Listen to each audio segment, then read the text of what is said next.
Non, pour ça, vous pouvez faire un petit peu. Tu as mis le 30. On est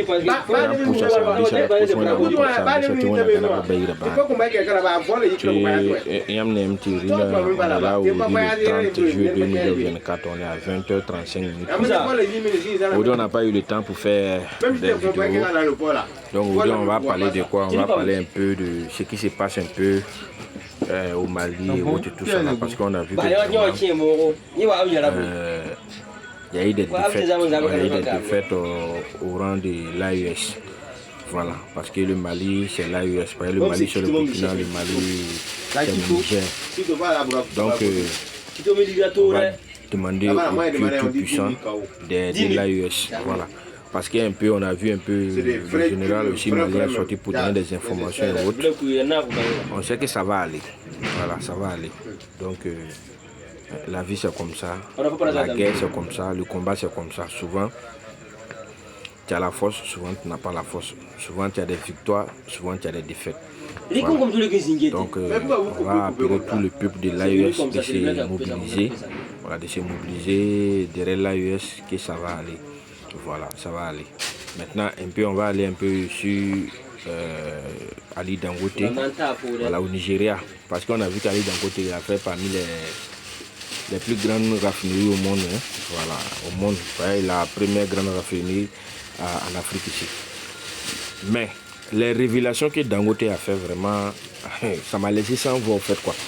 Parce que le capitaine Ibrahim Traoré, c'est quelqu'un qui communique. Quand tu communiques, tu informes les gens. Mais tant que tu ne communiques pas, les gens ne cherchent pas exactement le problème se trouve où. On a vu aujourd'hui Aliko Dangote, tellement que ça le dépasse, aujourd'hui il est obligé d'en parler. Voilà. Par rapport à quoi? Par rapport à sa raffinerie. Comment toi, un Nigérien, un milliardaire, le premier milliardaire en Afrique, hein, voilà. Imaginez-vous, il est venu faire une raffinerie pour raffiner le pétrole du Nigeria en essence et en gasoil.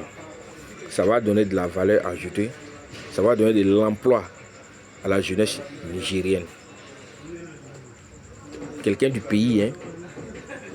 Et puis maintenant, il est obligé d'aller acheter du pétrole aux États-Unis ou au Brésil. Les gars, pensez si, est-ce que c'est normal? Ok, le Nigeria est parmi les top 5 producteurs de pétrole dans le monde entier. Le Nigeria a le pétrole dans le monde entier. Il vend du pétrole brut dans le monde entier. Et quelqu'un qui vient mettre une raffinerie au Nigeria, il a besoin d'aller acheter du pétrole aux États-Unis, ou soit il a besoin d'aller acheter du pétrole au Brésil. Ah! C'est ce qu'il a dit. Il dit dans le pétrole, il y a des. C'est une mafia au fait quoi. Parce qu'il a dit que dans la drogue, tu sais qui te combat, tu sais qu'est-ce que tu fais, c'est illicite. Mais dans le pétrole là, c'est le marché mondial. Mais toi-même ton pays produit du pétrole. Et puis tu ne peux pas avoir le pétrole de ton pays pour raffiner. Maintenant tu raffines aussi, ils amènent des choses pour dire que non, que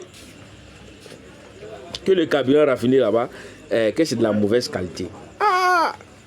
L'Afrique, l'ennemi de l'Afrique, c'est l'Africain lui-même. Parce qu'on a appris qu'il y a des Nigériens qui ont acheté des raffineries en Europe. Ils font transiter le pétrole nigérien là-bas et on raffine. Et puis après, on le revient en produit fini et venir vendre ça cher aux Nigériens. Mais est-ce que ça là, c'est gentil ça? Est-ce que ça là, l'Afrique peut se libérer comme ça? Vraiment, quand on dit l'ennemi de l'Afrique est l'Africain lui-même en question, c'est maintenant moi-même je vois ça. Vraiment, c'est pas facile.